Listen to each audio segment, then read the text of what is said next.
Assalamualaikum warahmatullahi wabarakatuh. Bismillahirrahmanirrahim. Alhamdulillahi rabbil alamin. Wassalatu wassalamu ala asyrafil anbiya'i wal mursalin nabiyyina Muhammadin wa ala alihi wa sahbihi ajma'in. Rabbi syrah li sadri wa yassir li amri wa hlul 'uqdatan min lisani yafqahu qawli, amma ba'du. Puji dan syukur bagi Allah Subhanahu wa taala, selawat dan salam atas Nabi kita Muhammad sallallahu alaihi wasallam, juga atas ahli keluarga baginda, para sahabatnya, para pengikutnya sehinggalah ke hari kiamat. Alhamdulillah. Pagi ini kita kembali bertemu dalam siri tadarus dan tadabbur surah Yusuf, dan kita akan sambung dari ayat yang ke-44.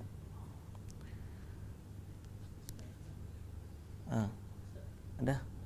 Tak keluar? Oh, tak ada tu kan, suruh cek tu. Kena tekan sekali lagi. Ana punya tak keluar page ana. Tutup. Nak buka sekali lagi.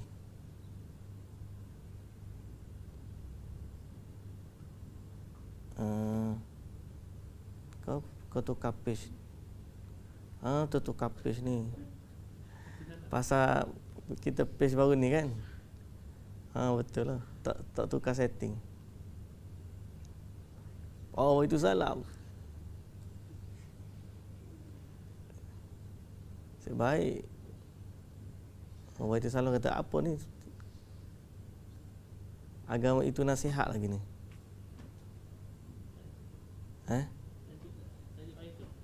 Tajuk pun tak tukar. Tadarus. Tak, stop dah. Live. Promedia Tajdid. Bagus sungguh. Tau'alah live ni.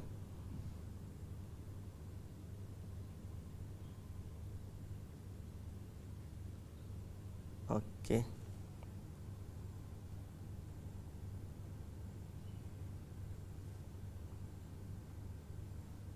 Bismillah.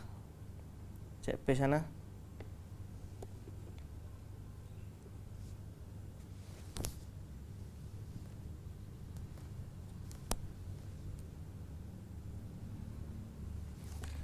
Okey, bismillahirrahmanirrahim. Alhamdulillah, syukur pada Allah Subhanahu wa taala, selawat dan salam atas Nabi kita Muhammad sallallahu alaihi wasallam. Sekali lagi kita ulang, minta maaf atas sedikit kesilapan teknikal tadi pada yang ada di page media Promedia Tajdid PMT dan juga Lensa Kuliah. Alhamdulillah, ni kita baru live di page Ustaz Ahmad Hashimi. Kita akan sambung tadarus dan tadabbur kita dari surah Yusuf, bermula pada ayat 44 insya-Allah. A'udzu billahi minasy syaithanir rajim. Bismillahirrahmanirrahim.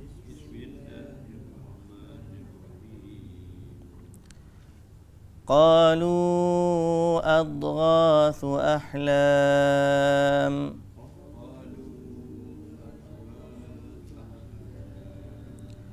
wa ma nahnu bita'wilil ahlami bi'alimin.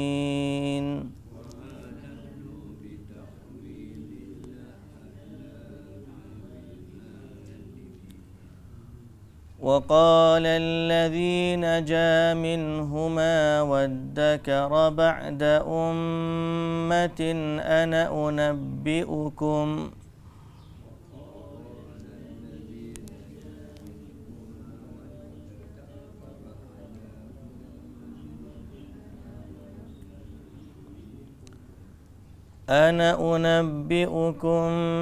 بتأويله فأرسلون.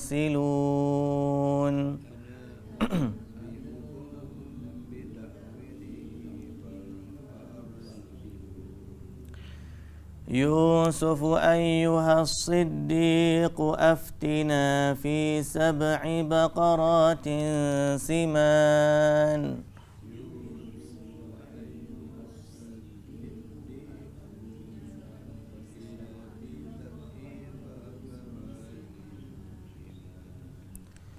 يأكلهن 7 عجاف و7 سنبلات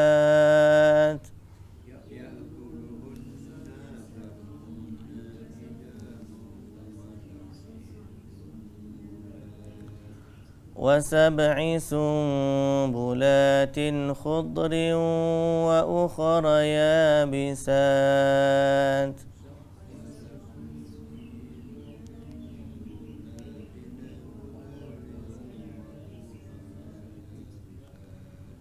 لعلي أرجع إلى الناس لعلهم يعلمون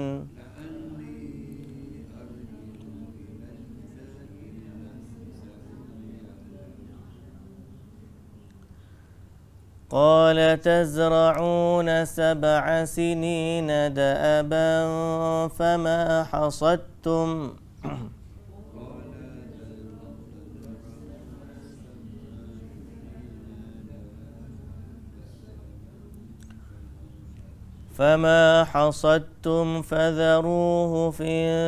فذروه في سنبله إلا قليلا مما تأكلون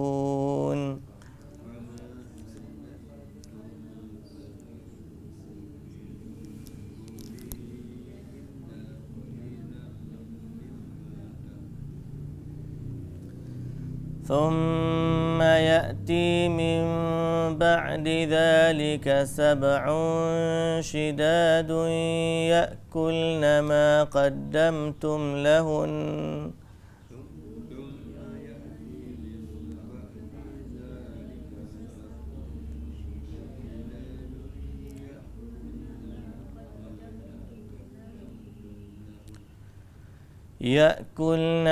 قدمتم لهن إلا قليلا مما تحصنون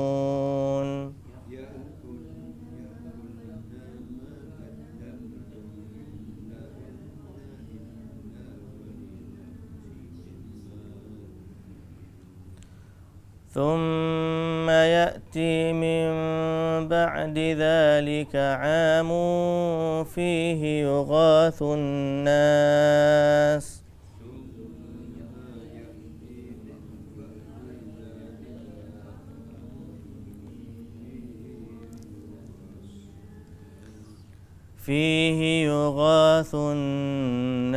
وفيه يعصرون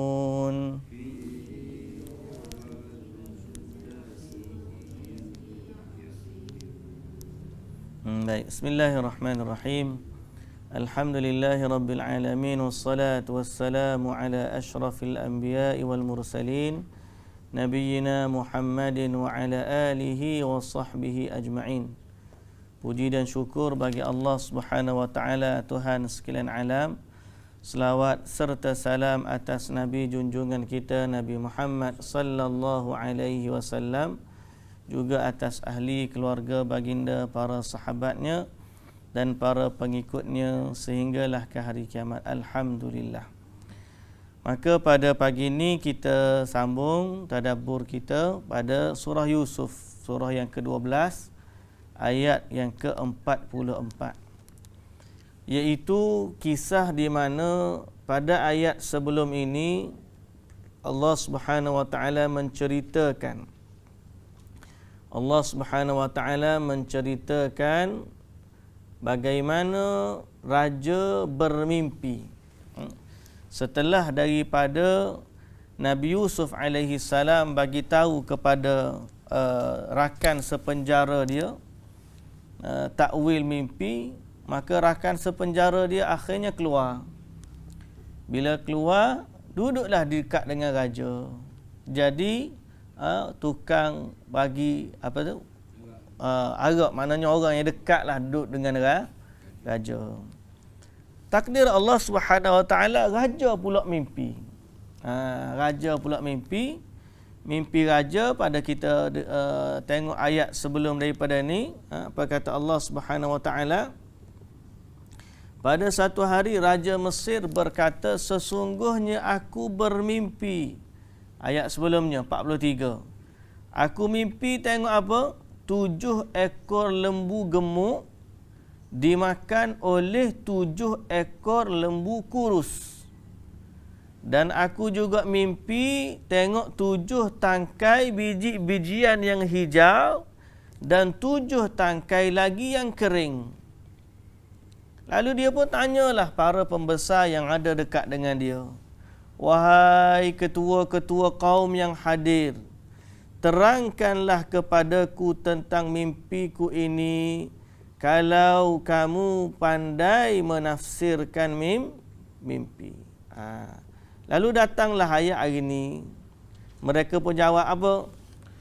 Qalu adghathu ahlam. Mereka kata, yang demikian itu adalah mimpi-mimpi yang bercampur aduk. Mimpi yang bercampur aduk. Maknanya, kalau kita ni akhlatu ahlamin iqtadathu ru'yaka hadhihi. Macam-macam mimpi itu. Dan mereka pun bingung untuk menafsirkannya. Dan mereka kata, wa ma nahnu bi ta'wilil ahlami bi'alimin. Kami ni pun tak tahu nak tafsir mimpi. Jadi mimpi tu bercampur aduk. Mari lembu gemuk, pah lembu koruh, pah tangkai hijau, pah tangkai kering. Jadi dia kata campur. Kemudian kami pula tak tahu nak tafsir mimpi. Bi'alimin. Bi'alimin ni, sebab tu kita kata, jangan baca alamin. Biasa alamin orang baca kan. Ingatkan alamin. Bukan alamin. Alamin tu sekalian alam. Alhamdulillahi Rabbil Alamin. Yang ni bukan alamin, alimin. Jamak kepada alim. Alim.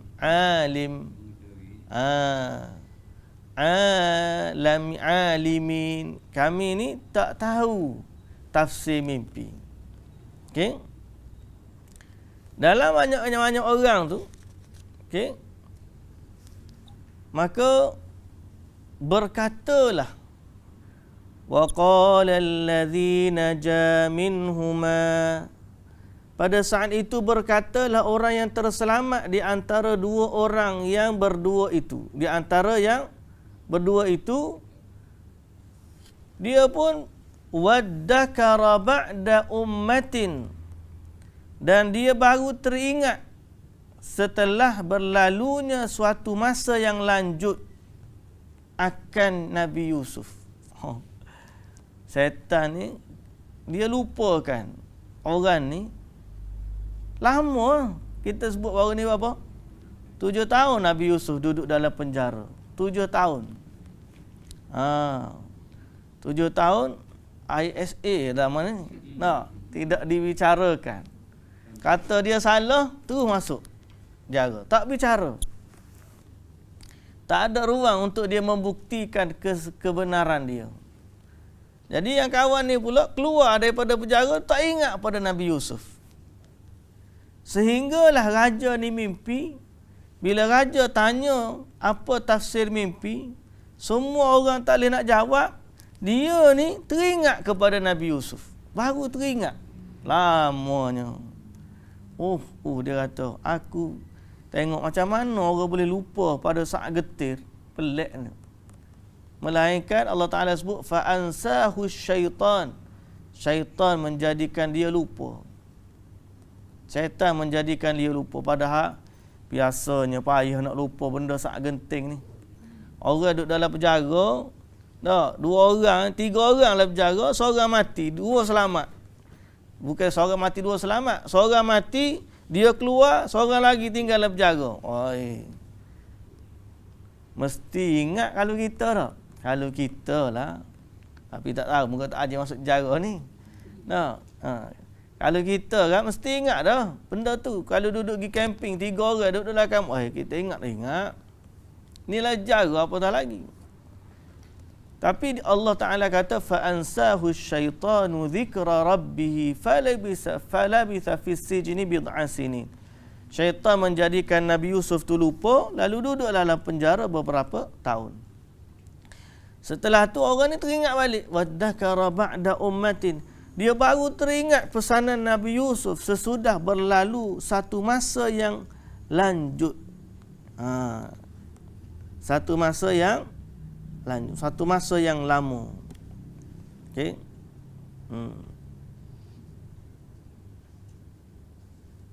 Ba'da ummatin ay ba'da muddatin. Setelah waktu tempoh.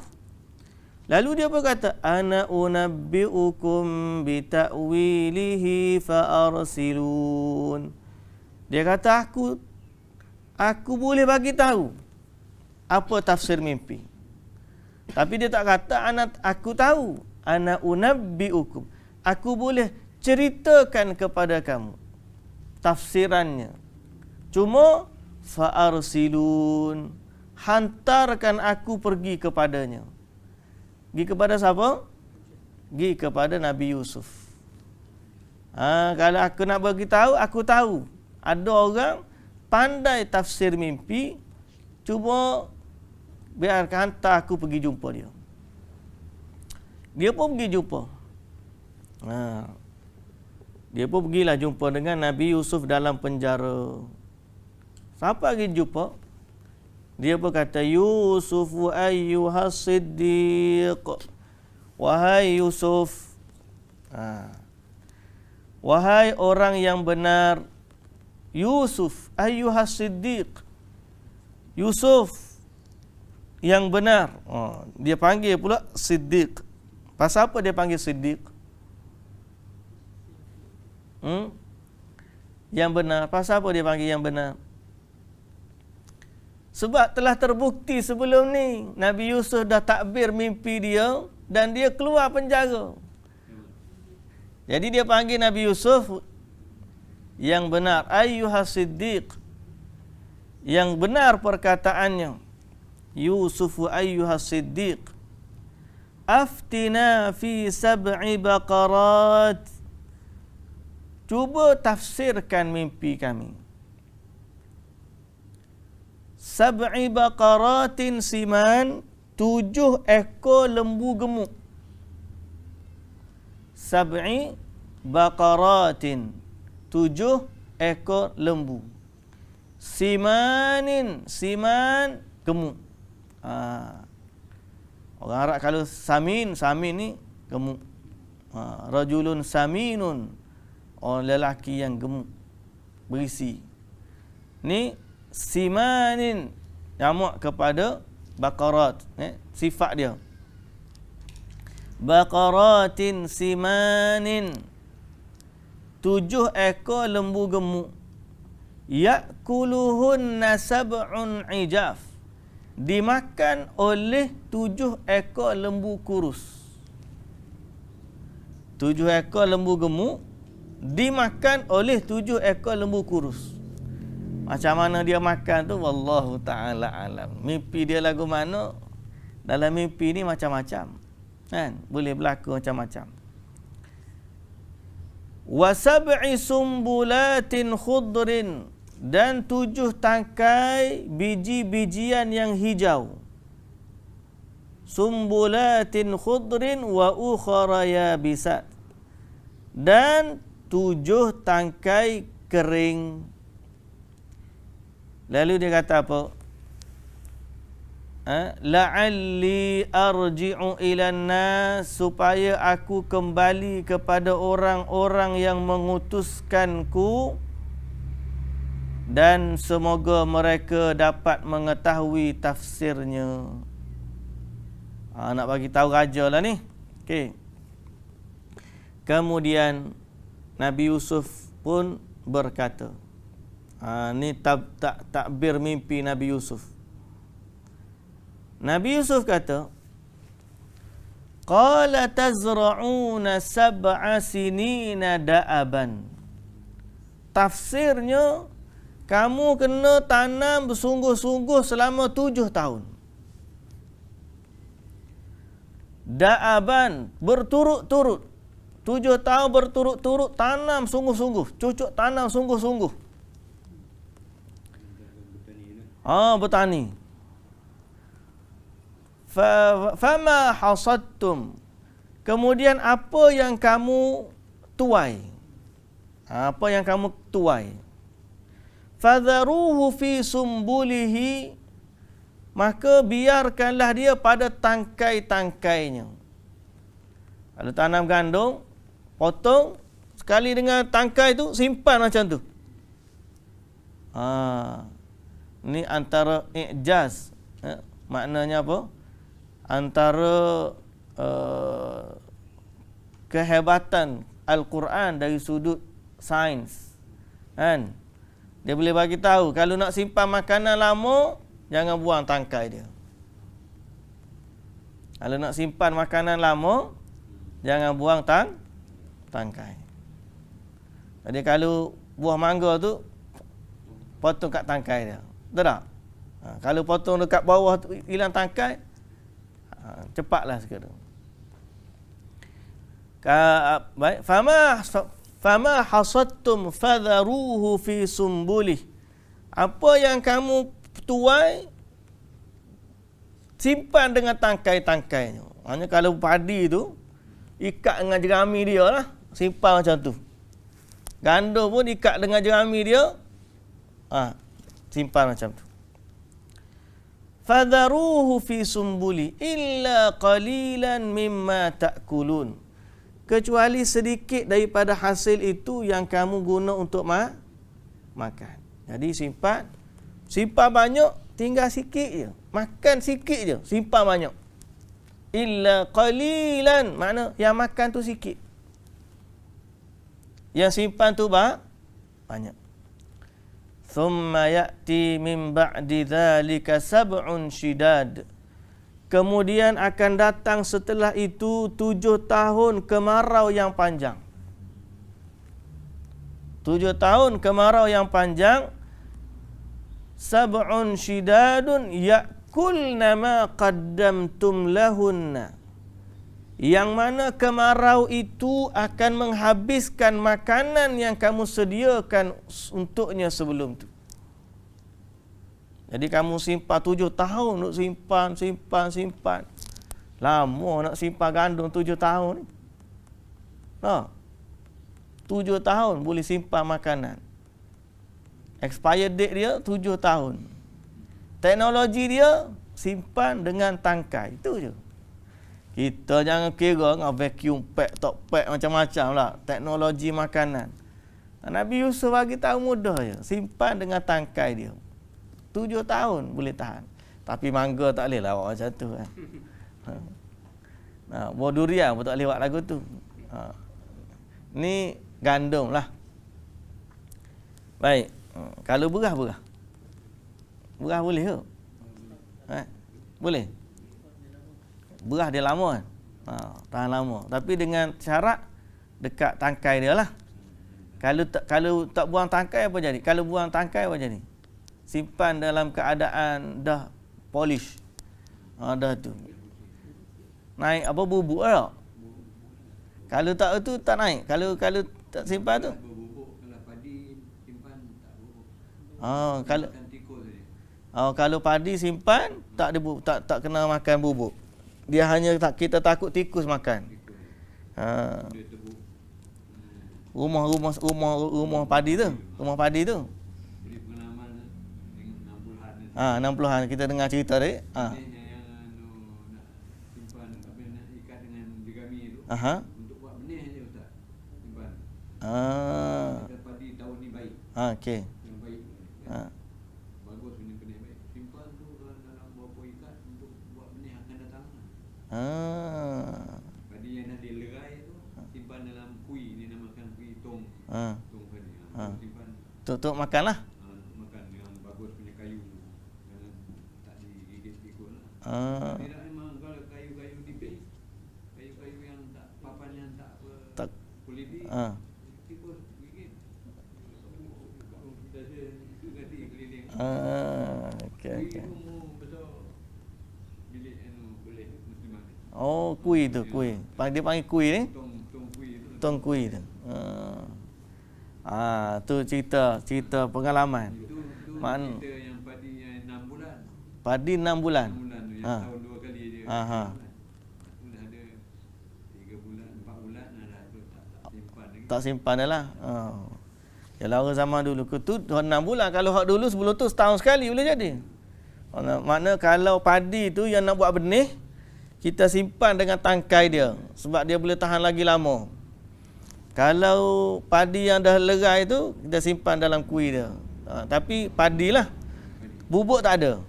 Kalau bubuk tak ada, yang ada kita takut tikus yang makan.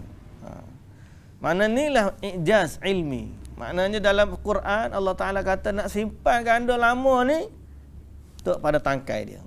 Orang zaman dulu, zaman kita tak reti dah. Zaman kita lah ni vacuum pack dia panggil. Kalau tak ada vacuum pack, sudah. Lah kali buang. tak reti nak simpan. Zaman dulu punya makanan ni, dia punya teknologi simpan lah macam kita. Dia salai, dia keringkan. Kalau daging lah, orang Kemboja tu dia siap keringkan daging tu. Dia apa? Salai tu, nak makan dia potong nipis, lepas tu dia makan. Pasal apa? Pasal dah tak ada peti sejuk. Kita ni tak dalam peti sejuk 6 bulan. Zat boleh jadi tak ada dah. Dari sudut kesihatan boleh jadi dia lebih baik daripada kita. Betul tak? Dia tengah fresh tu, dia pun kita banyak simpan. Hari ni satu mesej pagi tadi ayah saya hantar. Pasal ada doktor daripada Indonesia. Dia kata kadang-kadang kita bagi racun makan pada keluarga kita. Macam mana? Penyakit diabetik, penyakit macam-macam. Dia kata ada seorang doktor daripada Indonesia tu buat satu perkongsian. Beras yang kita makan ni, bila kita masak, kita suka makan nasi panas. Jadi kita duk panah nasi. Dia kata beras yang dah masak ni duduk dalam rice cooker, kalau senantiasa panas tu dia boleh tahan 6 jamnya. Lepas 6 jam dia tak elok dah. Dari sudut tu dia boleh tukar, dia boleh jadi penyebab diabetik, penyakit dan sebagainya. Dia kata sebaiknya orang zaman tu kalau tu kita masak tu, kita sama ada kita makan terus ataupun kalau kita yang tu kita tak panaskan, jangan sampai itu. Duduk macam tu, orang dulu panggil nasi dingin. Orang dulu. Dia panggil dia makan nasi dingin kan. Tapi dari sudut kesihatannya itulah betul. Kita ni macam-macam teknologi makanan. Dah ada rice cooker. Dia ada tu. Panah pula dengan microwave. Tekan 30 saat panah. Tapi kita tak tahu apa efek yang berlaku pada makanan. Tak? Jadi ni semua ni kadang-kadang bukan semua teknologi memberi kebaikan. Cuma dia memberikan memenuhi hasrat kita. Kita suruh nak suka makan makanan panah. Kalau nasi kukuh juga kukuh je. Lagi orang tak bagi beli situ dah kukuhnya. Sudah 6 jam duk main kukuh lagu tu. Jadi tak berapa sihat sebenarnya. Baik. Cerita kembali pada cerita Nabi Yusuf AS. Jadi simpan makanan. Lepas 7 tahun kemarau. Tahun kemarau tu akan menghabiskan makanan yang kamu sediakan baginya. Kecuali sedikit saja untuk kamu simpan jadi benih. Betul lah tadi. Kalau orang kita zaman dulu pun macam Haji Isni sebut, nak jadi benih tu simpan dengan tangkai dia. Simpan dengan tangkai untuk jadi benih. Padi 6 bulan dulu tak. Tengah benih-benih cantik simpan. Thumma ya'ti min ba'di dhalika 'amun fihi yughathun nasu wa fihi ya'sirun. Kemudian datang pula setelah itu 1 tahun padanya orang ramai beroleh rahmat hujan, dan padanya mereka dapat memerah hasil anggur, zaitun dan sebagainya. Jadi 7 ekor lembu gemuk adalah 7 tahun yang membuahkan hasil. 7 ekor lembu kurus adalah 7 tahun kemarau yang panjang. 7 tangkai yang hijau adalah hasil tanaman yang akan diperolehi pada tahun yang subur. Kena simpan untuk menghadapi 7 tangkai kering, makanan yang nak kena habiskan, makanan yang akan dimakan. Mana 7 tahun makan gandum yang basah, segar kita kata. 7 tahun tu makan makanan yang segar lah, hijau. Mana tuai boleh makan, 7 tahun makan tangkai kering. Itulah makanan yang disimpan 7 tahun sebelumnya. Okay, kena tahan. Kemudian setelah itu datanglah 1 tahun yang subur, diturunkan hujan yang banyak, kemudian manusia boleh perah anggur dan sebagainya, makna kembali kepada sedia kala. Dan inilah tafsiran bila raja dia ni pun balik bagi tahu kepada raja. Raja pun menakjubkanlah tafsiran ini. Kemudian dia tanya siapa yang bagi tahu, yang boleh tafsir mimpi dia ni. Hebat orang ni. Maka dia pun bagi tahulah kepada raja, ni sebenarnya Yusuf yang duduk dalam penjara. Raja pun utuskan orang pergi, itu ni bih. Bawa Yusuf kepadaku. Nak tengok orang ni hebat setara mana ni. Dan sebenarnya memang akhirnya Nabi Yusuf dilantik menjadi Menteri Perbendaharaan. Jaga semua ni makanan ni yang menguruskan adalah Nabi Yusuf sendiri. Nabi Yusuf yang takwil mimpi, dan Nabi Yusuf lah yang akan menguruskannya. Allah Ta'ala jadikan perancangan macam tu. Tapi sebelum daripada dilantik menjadi menteri itu, kena keluarkan dulu daripada penjara. Okay? Cuma sebelum keluar penjara ada satu lagi cerita. Nabi Yusuf AS minta dengan raja sesuatu, yang tu kita sambung besok insya-Allah. Wallahu ta'ala alam. Subhanakallahumma wa bihamdika asyhadu an la ilaha illa anta astaghfiruka wa atubu ilaik. Assalamualaikum warahmatullahi wabarakatuh.